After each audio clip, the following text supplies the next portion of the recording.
ஒரு அறிஞரிடத்திலே கேட்டார்கள், what is the difference between the station master and the school master என்று கேட்டார்கள்.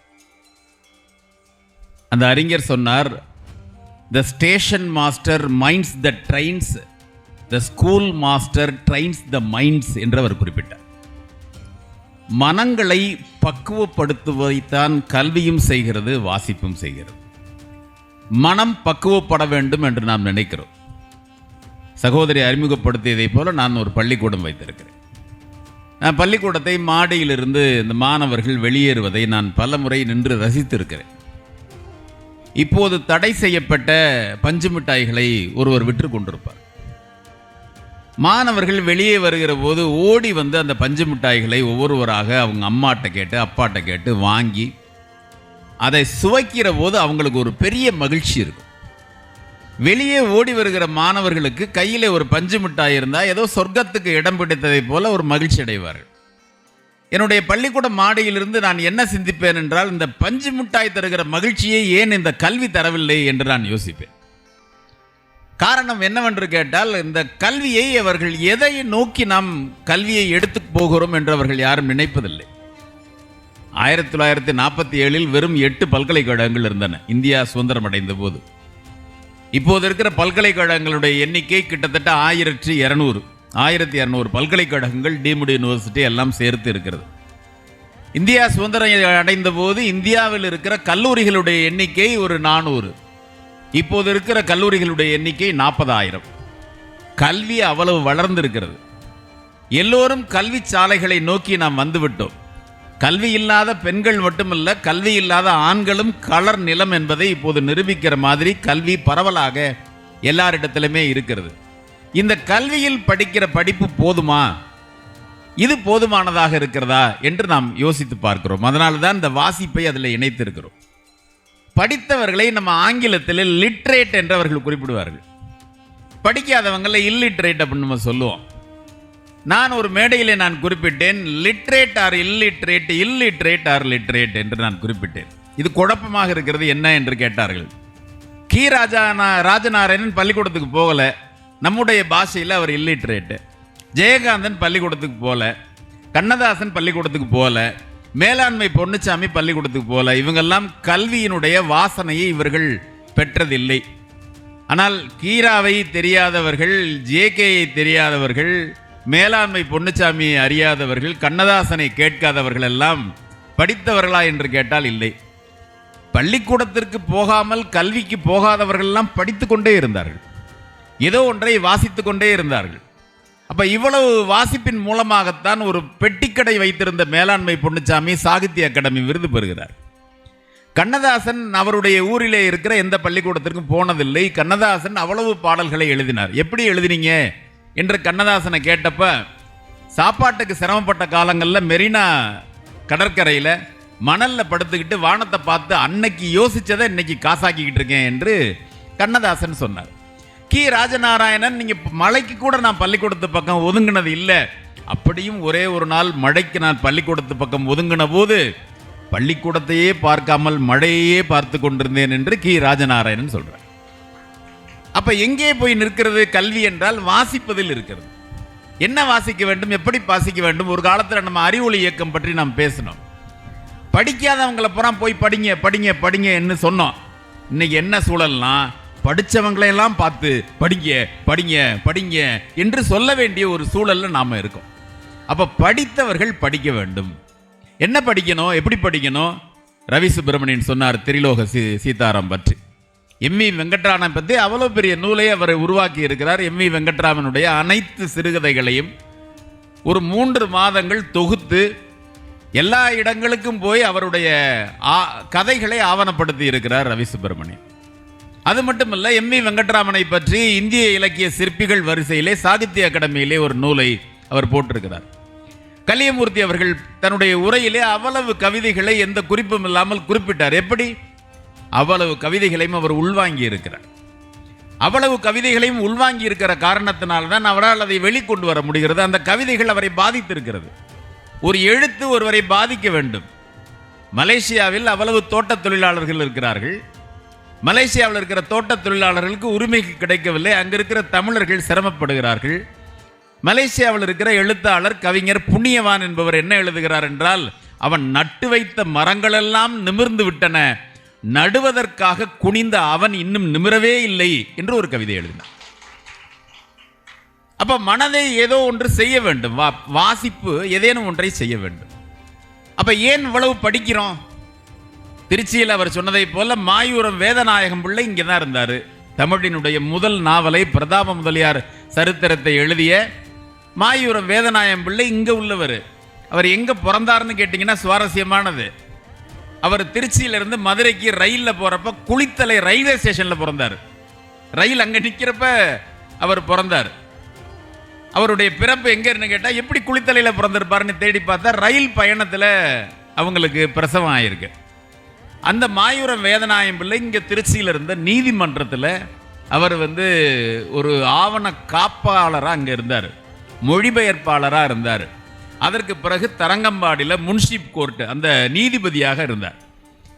அந்த நீதிபதியாக இருந்தவர் மாயவரத்துக்கு போய் அங்கே ஒரு 13 வருஷம் நீதிபதியாக இருக்கிறார். அங்கே ரொம்ப நாள் இருந்ததுனால, அங்கே அதற்கு பிறகு பொறுப்புகளுக்கெல்லாம் வந்ததுனால மாயூரம் வேதநாயகம் பிள்ளை என்று அவர் அறியப்படுகிறார். ஒருவருடைய கதைகள் அப்படியே நீங்கள் எடுத்துக்கிட்டே போனீங்கன்னா அவருடைய இன்னொரு வாழ்க்கை நமக்கு வசப்படுகிறது. இப்போ மாயூரம் வேதநாயகம் பிள்ளையோடைய போனதை போன்ற ஒரு உணர்வை எது தருகிறது என்றால் வாசிப்பு தருகிறது. என் சரித்திரம் எழுதினார் உவே சாமிநாதையர். அதில் எழுதுகிறாரு, மகாத்மான் மீனாட்சி சுந்தரம் பிள்ளை தான் என் வாத்தியார். எனக்கு அவர் ஊர் இங்கே திருச்சிக்கு பக்கத்தில் தான் இருக்குது. அந்த ஊருக்கு நான் போனேன்னா காலணிகளை கழட்டிட்டு சாஷ்டாங்கமாக மணலில் விழுந்து கும்பிட்டுட்டு இங்கே போவார். ஏன்னு கேட்டால் அதுதான் ஆசிரியருக்கு தருகிற மரியாதை. என்னுடைய ஆசிரியர் பிறந்த ஊர் இது, அந்த ஊரில் காலனி போட்டு நடக்கக்கூடாது என்று உவே சாமிநாதையர் அவர் என் சரித்திரத்தில் எழுதினார். எப்படி இதெல்லாம் தெரியுது என்றால் இந்த வாசிப்பின் மூலமாக தான் இதெல்லாம் தெரியும். வேற என்ன செய்யும் வாசிப்பு? நம்மளுடைய எண்ண அலைகளை புரட்டி போடும், நம்மளுடைய கவலைகளுக்கு ஒரு மருந்தை தரும். இந்த படிக்கிற படிப்பு என்ன செய்யும்னா மூளையை நிரப்பும். இந்த மனசை நிரப்பணும்னா வாசிக்கணும். இப்போ மூளையை நிரப்புறது நம்மளுடைய பாட புத்தகங்கள் மூளையை நிரப்பிடும். மூளையை நிரப்பினா போதாது, ஒரு வாழ்க்கைக்கு மனசை நிரப்பணும். இந்த மனசை நிரப்புறதுக்கு அவ்வளவு நூல்கள் நமக்கு இருக்கு. கி ராஜநாராயணனுடைய ஒரு சின்ன கதை இருக்கு. ஒரு நடு பகல் வெயில் அடிக்கிற ஒரு வேளை, அந்த சுட்டரிக்கிற வெயிலில் ஒரு பேருந்து பயணத்தில் எல்லாரும் வந்துக்கிட்டு இருக்கிறாங்க. பேருந்தில் இருக்கிற எல்லாருக்கும் வேர்த்து கொட்டுது. பேருந்தில் இருக்கிற எல்லாருக்கும் வெக்கையாக இருக்குது, புழுக்கமாக இருக்குது. ஒரு பேருந்து நிறுத்தத்தில் அந்த பேருந்து நிற்கிது. ஒரு பெண் ஏறுறா, கையில் குழந்தை. எப்படிப்பட்ட பெண் அப்படின்னு கீரா எழுதினார்னா, எவ்வளமான பெண் ஒருத்தி கையில் குழந்தையோடு அந்த பேருந்தில் ஏறுறா. வெக்கையாக இருக்கிற பேருந்தில் இந்த குழந்தைய பார்த்த உடனே ஒவ்வொருத்தரும் அப்படி பார்க்குறாங்க. அந்த குழந்தை அப்படி கையை காமிக்குது, அந்த குழந்தை அப்படி கையை காமிக்குது. குழந்தைய நம்ம எல்லாருக்கும் பிடிக்கும். ஏன் குழந்தைய பிடிக்கும் அப்படின்னு நான் சொல்லுவேன். எங்கள் வீட்டில் எல்லாம் ஏன் குழந்தைகள் எல்லாருக்கும் பிடிக்குது? குழந்தைங்க பேசுறதில்ல. ஏன் எங்களெல்லாம் பிடிக்கல? நாங்கள் பேசுகிறோம்.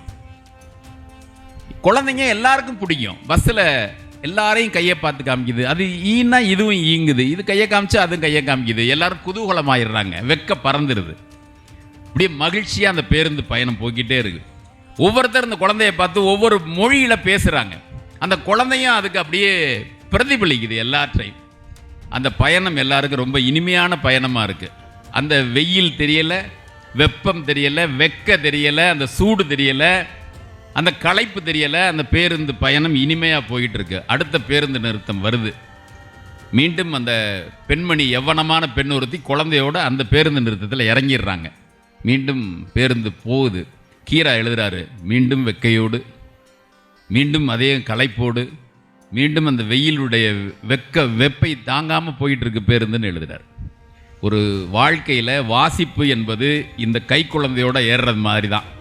இந்த புத்தகங்களை நீங்கள் வாசிச்சிங்கன்னா அந்த வெக்கையெல்லாம் போயிடும். புத்தகங்களை நம்ம வாசித்தோன்னா இன்னொருடைய புற உலகம் நமக்கு தெரிய ஆரம்பிச்சிடும். எப்படி ஒருவருடைய புற உலகத்தை நம்ம தெரிஞ்சுக்கிறது? இந்த உலகம் எப்படி இருக்கு, இந்த மனம் எப்படி இருக்கு, இந்த மனதை ஆற்றுப்படுத்துவது எது? ஏன் இரவுகளில் நம்ம பார்க்கிற பழக்கத்துக்கு அடிமையாயிட்டோம்?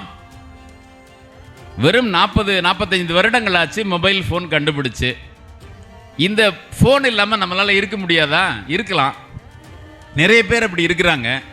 ஆனால் நாம் என்ன பண்ணுறோம், அதிலேயே படிக்கலாமான்னு பார்க்குறோம். அதிலேயே படிக்கவே முடியாது. இந்த புத்தகத்தினுடைய இந்த காகிதத்தினுடைய வாசனையை நீங்கள் நுகர்ந்தால்தான் உறக்கம் வரும். இது ஒரு தூக்க மாத்திரை மாதிரி. இது ஒரு மௌன துணை. நூல் என்பது ஒரு மௌன துணை. ஒரு இடத்தை கடந்து போகிறதுக்கு பயன்படுகிற படகு. போக முடியாத இடத்திற்கு நீங்கள் போகிற இடத்திற்கான விமானம். இது எல்லாவற்றையும் இந்த புத்தகம் வச்சிருக்கு. பல நூல் படித்து நீ அறியும் கல்வி, பிறர் நலன் நினைத்து நீ வழங்கும் செல்வம், பிறர் உயர்வினிலே உனக்கிருக்கும் இன்பம், இவை அனைத்திலுமே இருப்பதுதான் தெய்வம். அப்போ ஒரு புத்தகம், பல நூல் படித்து நாம் பெற்றுக்கொள்கிற இந்த அறிவு தான் இந்த உலகத்தை புரட்டி போடுது.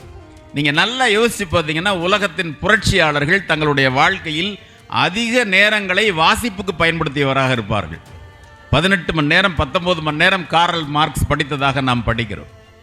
டாக்டர் அம்பேத்கர் அவ்வளவு நேரம் படித்துக் கொண்டிருந்தார் என்று நாம் படிக்கிறோம். பேரறிஞர் அண்ணா அவ்வளவு நூல்களை வாசித்தார் என்று நாம் அறிந்து கொள்கிறோம்.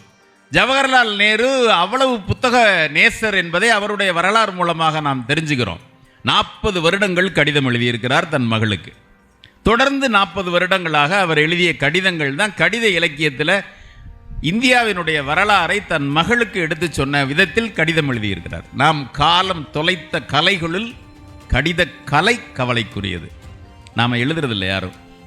எப்போதாவது விடுதியில் தங்கியிருக்கிற மாணவர்கள் தங்கள் அப்பாவுக்கு இப்படி எழுதக்கூடும் ஒரு அஞ்சல் அட்டையில், அன்புள்ள அப்பா, பணமறிய ஆவல், செலவுக்கு ரூபாய் 1000 அனுப்பி நீதான் அப்பன் என்பதை நிரூபிக்க வேண்டுமாய் கேட்டுக்கொள்கிறேன்னு ஒரு வரி எழுதக்கூடும்.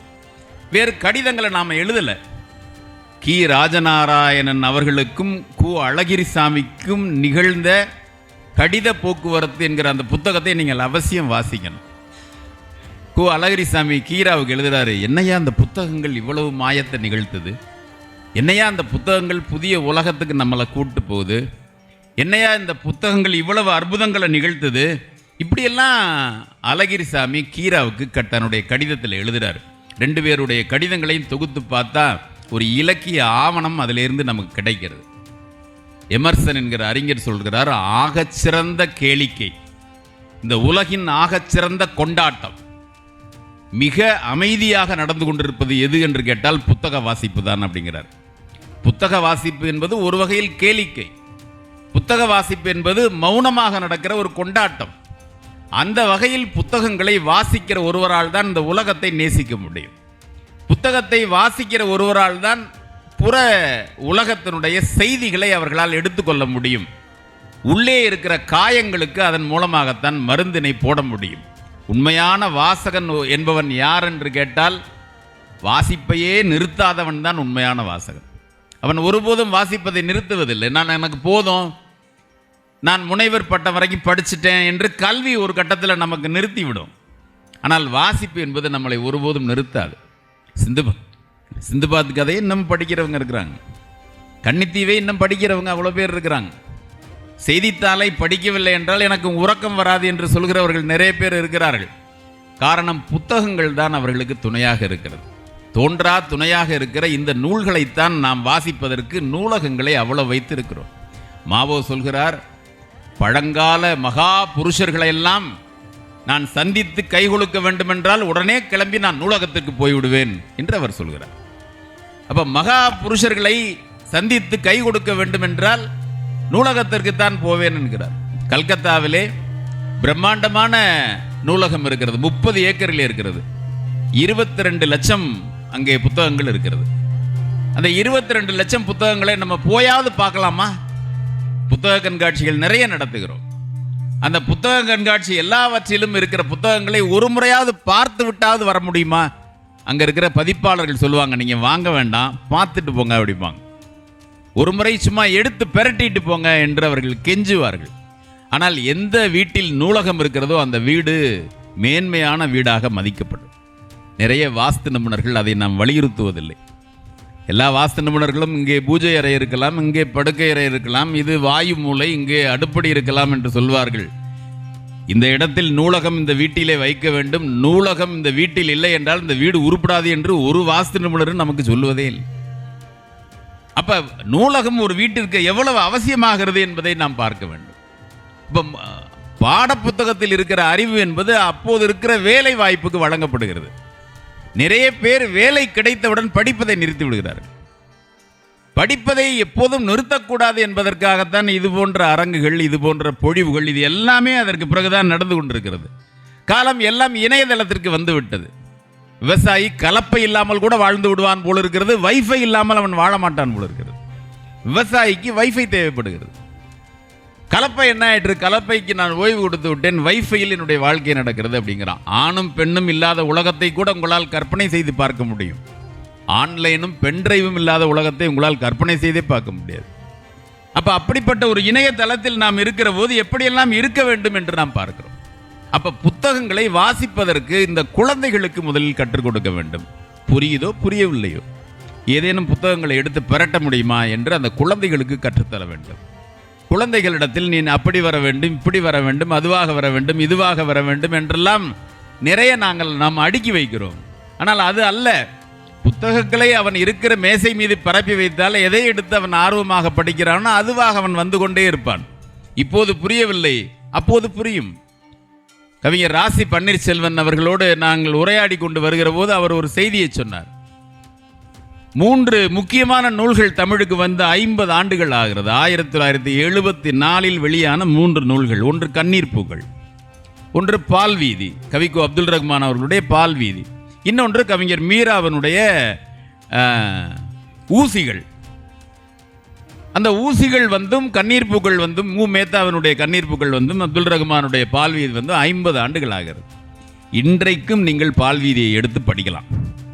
50 ஆண்டுகள் கடந்த பிறகும் கூட அந்த பால்வீதியிலிருந்து புதிய செய்திகள் உங்களுக்கு கிடைக்கக்கூடும், புதிய புரிதல்கள் உங்களுக்கு கிடைக்கக்கூடும், புதிய சொற்கள் உங்களுக்கு புதிய வெளிச்சங்களை அந்த சொற்கள் தரக்கூடும். காரணம் என்னவென்று கேட்டால் இலக்கியம் ஆண்டுகள் கடந்தும் நம்மோடு வாழ்ந்து கொண்டிருப்பது தான். ரயில் பெட்டி முதலாக கண்டுபிடிக்கப்பட்ட ரயில் பெட்டி எங்கே என்று உங்களை கேட்டால் அது எங்கோ ஒரு அருங்காட்சியகத்தில் இருக்கும்.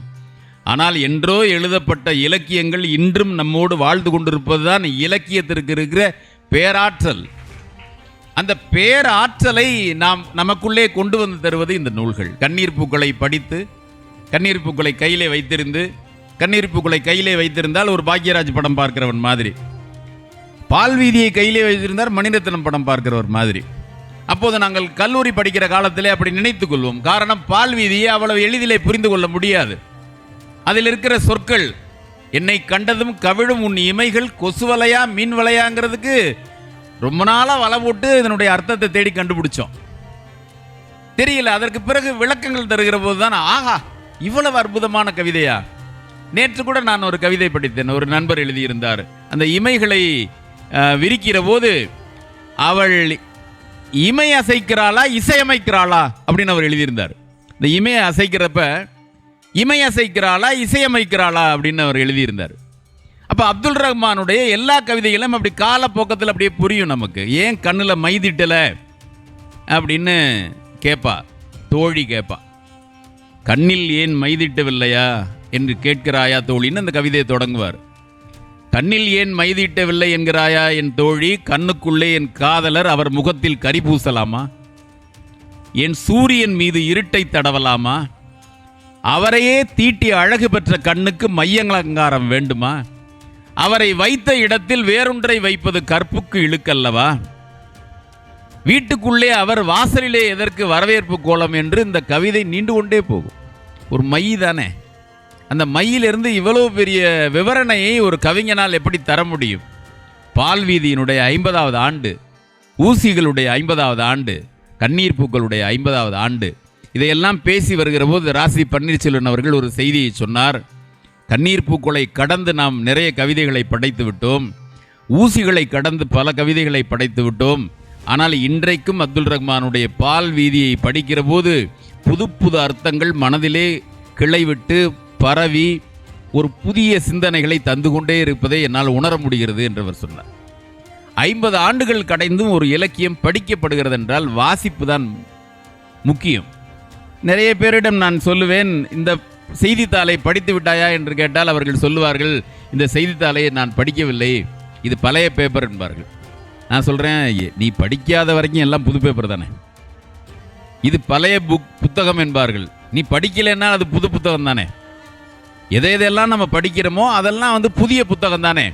இப்படி எல்லாவற்றிலும் இருக்கிற வாசிப்பை எடுத்துக்கொண்டு போய் நாம் சேர்ப்பதற்கு பெயர் தான் இது போன்ற ஒரு பெரிய வாழ்க்கையில் ஒரு புதிய செய்தியை தருவதற்கு இப்போ புதுக்கோட்டையில் ஞானாலயா நூலகம் இருக்கிறது. பா கிருஷ்ணமூர்த்தி அங்கே இருக்கிறார். முதல் பதிப்புகள் எல்லாவற்றையும் அவர் வைத்திருக்கிறார். அவர் எதை கேட்டாலும் அதை பற்றிய செய்தியை ஆண்டுகளோடு தேதிகளோடு சொல்லுவார். இதை பற்றி நான் வேறொரு புத்தகத்திலே படித்தபோது நான் என்ன உணர்ந்து கொண்டிருந்தேன் என்று கேட்டால், யார் ஒருவர் நிறைய நூல்களை தினசரி வாசிக்கிறாரோ அவருக்கு நினைவாற்றல் அதிகமாக இருக்கும் என்று அவர்கள் குறிப்பிடுகிறார்கள். தினசரி புத்தகத்தை வாசிக்கிறவர்களுக்கு நினைவாற்றல் அதிகமாக இருக்கும். அன்று அந்த நூலையையும் ஞானாலயா கிருஷ்ணமூர்த்தியை நான் யோசித்து பார்க்கிறேன். நீங்கள் அந்த புத்தகத்தை நீங்கள் எடுத்துட்டீங்கன்னா அந்த புத்தகத்தை பற்றி நீங்கள் உள்ளே போய் படிக்க வேண்டியதில்லை. ஞானாலயா கிருஷ்ணமூர்த்தி அந்த புத்தகத்தில் உள்ளதை பூரா உங்கள்கிட்ட எல்லாத்தையும் எடுத்து சொல்லிடுவார் அவர். எனவே புத்தகங்கள் வாசிப்பவர்களுக்கு இந்த நினைவாற்றல் அதிகமாக இருக்கும். வேற என்ன அதிகமாக இருக்கும்? தன்னம்பிக்கை நிறைய இருக்கும். ஒரு சொல் உங்களை மாற்றி போட்டுரும். ஒரு வாக்கியம் உங்களுடைய வாழ்க்கையில் மிகப்பெரிய உயரங்களை கொண்டு வந்து தரும். இப்படி ஒரே ஒரு சொற்றொடர் உங்களுடைய கவலைகளை போக்கிவிடும். ஒரு சொற்றொடர் உங்களுடைய வாழ்க்கையில் வேறு திட்டங்களுக்கான வழிகளை எடுத்துக்கொண்டு போய் சொல்லும். Small aim is a crime என்கிற ஒரு வரியை என்னுடைய நண்பர் துணைவேந்தராக இருப்பவர் படித்தார்.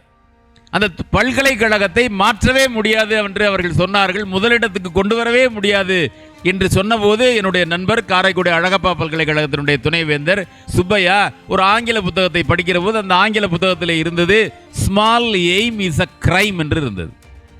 இதையே அவர் கூட்டத்திலே சொல்லி அதையே மனதிலே வைத்துக்கொண்டு சின்ன சின்ன லட்சியங்களை மனதிலே வைத்துக் கொள்வோன் பெரிய குற்றவாளி ஆகிவிடுவான் என்று பெரிய லட்சியத்தை எடுத்துக்கொண்டு போய் ஒரு சாதனையை நிகழ்த்தினார். அவர் ஒரு சாதனையை நிகழ்த்துவதற்கு அது அன்றைக்கு பயன்பட்டது. அப்போது அழகப்பா கல்லூரியிலே அழகப்ப செட்டியார் எப்போதுமே அங்கே இருப்பார். வள்ளல் அழகப்ப செட்டியார் அந்த கல்லூரியிலே இருப்பார். உங்களுக்கு தெரியும், ஒரு பெரிய புகழ்பெற்ற ஒரு கம்யூனிச தலைவர் தா பாண்டியன் அந்த கல்லூரியிலே படித்தவர். அங்கு எந்த பிரச்சனைகள் நடந்தாலும் தா பாண்டியன் ஒரு போர்க்குரல் எழுந்து நிற்பார், முடியாது என்பார். மாணவர் தலைவனாக தன்னை வரித்து கொண்டு எல்லா இடத்திலும் போராடுவார். ஒரு முறை அவருக்கு அழைப்பு வருது, உங்களை செட்டியார் கூப்பிடுறாரு அப்படின்னு. இவருக்கு பயந்துட்டாரு, நம்மளை கல்லூரியை விட்டு நீக்க போறாரு என்று பயந்துட்டார். இவர் மறுபடியும் போறாரு. போயிட்டு அங்கே அழகப்ப செட்டியார் உட்காந்துருக்கிறாரு. உட்கார்ந்தவுடனே இவர் போய் நிற்கிறாரு. நமக்கு இன்னைக்கு சஸ்பென்ஷன் ஆர்டர் கொடுக்க போறாங்கன்னு நிற்கிறாரு. இவர் சொல்றாரு, உன் பேர் என்ன அப்படின்னாரு. என் பேர் பாண்டியன். என்ன எல்லாத்துலேயும் முன்னால் என்ன போராடுற, நீ பெரிய கம்யூனிஸ்டா அப்படின்னு கேட்குறாரு செட்டியார். அப்போது கம்யூனிஸ்டா என்று செட்டியார் கேட்குற அந்த வார்த்தைக்கு என்ன பொருள் என்று இவருக்கு தெரியவில்லை, கல்லூரி மாணவனுக்கு. இல்லை அப்படியெல்லாம் ஒன்றும் இல்லையா, ஒரு உரிமையா குரல் எழுதுனேன், அது ரொம்ப நல்லது, அப்படி தான் உரிமை குரல் எழுப்பணும். உனக்கு கம்யூனிச புத்தகங்களை முழுக்க தர்றேன், இதையெல்லாம் போய் படிச்சுட்டு என்னை மறுபடியும் வந்து பாரு என்று தான் எடுத்து வைத்திருந்த, மாணவனுக்காக எடுத்து வைத்திருந்த உலகத்தினுடைய அனைத்து கம்யூனிஸ்ட் புத்தகங்களையும் எடுத்து தா பாண்டியன் இடத்திலே கொடுத்து கொண்டு போய் படிங்கள் என்று சொன்னார். தா பாண்டியன் அவர்கள் என்னிடத்திலே சொன்னது, அந்த புத்தகங்கள் தான் என்னை கம்யூனிஸ்டாக மாற்றியது என்று அவர் குறிப்பிட்டார். இப்போ ஒரு புத்தகம் என்ன செய்யும் அப்படிங்கிறத நீங்கள் யோசித்து பார்க்கணும். பெரும்பாலும் நம்மளுடைய பிள்ளைகளை புத்தகங்களை தொடவிடாமல் பார்த்து கொள்கிறோம். பாடத்தை படிச்சிட்டியா, வீட்டு பாடம் எழுதிட்டியா, முடிஞ்சா, அவ்வளோதான், ஏன் இதெல்லாம் போய் படிச்சுக்கிட்டு இருக்க, போயிரு அப்படிங்கிறோம். நாம் நிறைய வாசிப்பவர்களை வேறு யாராவது பார்த்தால் கொஞ்சம் விலகி போவதையெல்லாம் நான் பார்த்துருக்கேன். நம்ம கொஞ்சம் புத்தகம் வாசிச்சுக்கிட்டே இருந்தோம்னா அப்படியா போவாங்க. ஏதோ நம்ம திண்டத்தகாதவன் மாதிரியும், ஏதோ நம்ம பக்கத்திலே போகக்கூடாதவன் மாதிரியும். அவங்களுக்கு என்ன பயம்னா, படித்த புத்தகத்தை பற்றி நம்மள்கிட்ட பேசிடுவானோ அப்படிங்கிற ஒரு பயத்தில் அப்படியே அந்த பக்கமாக தள்ளி போவாங்க. ஆனால் புத்தகங்கள் அவ்வளவு பெரிய ஆற்றலை நம்மிடத்திலே கொண்டே இருக்கணும். நான் வருகிற போது, பீர்மோத் அவர்களோடு வருகிற போது ஒரு பள்ளிவாசல் வழியே வந்துகிட்டு இருக்கிற போது அதில் சொர்க்கத்தின் திறவுகோல் தொழுகை அப்படின்னு போட்டிருந்தது. சொர்க்கத்தின் திறவுகோல் தொழுகை என்று பள்ளிவாசல் எழுதியிருக்காரு. நான் என்ன நினைக்கிறேன் என்று கேட்டால், வாழ்க்கையினுடைய திறவுகோலை நூல்கள் தான். இந்த வாழ்க்கைக்கு உள்ளே நீங்கள் நுழைய வேண்டும் என்றால் நூல்களால் தான் நுழைய முடியும். எனவே புத்தகங்களை இந்த புத்தகம் அந்த புத்தகம் என்று அல்ல, இந்த மொழி அந்த மொழி என்பது அல்ல, எந்த புத்தகமாக இருந்தாலும் அந்த புத்தகத்தில் இருக்கிற ஒரு பக்கத்தை எடுத்து உங்களால் படிக்க முடியுமாயின், அந்த புத்தகத்தில் இருக்கிற ஒரு சிறுகதையை, கவிதையை உங்களால் உள்வாங்க முடியுமாயின், நீங்கள் தான் வாழ்க்கையை வெற்றி பெறுவீர்கள். அந்த வகையிலே வாசிப்பை நேசிப்போம், கல்வியில் உயர்வோம், நிறைய படிப்போம் என்று சொல்லி நல்ல வாய்ப்புக்கு நன்றி தெரிவித்து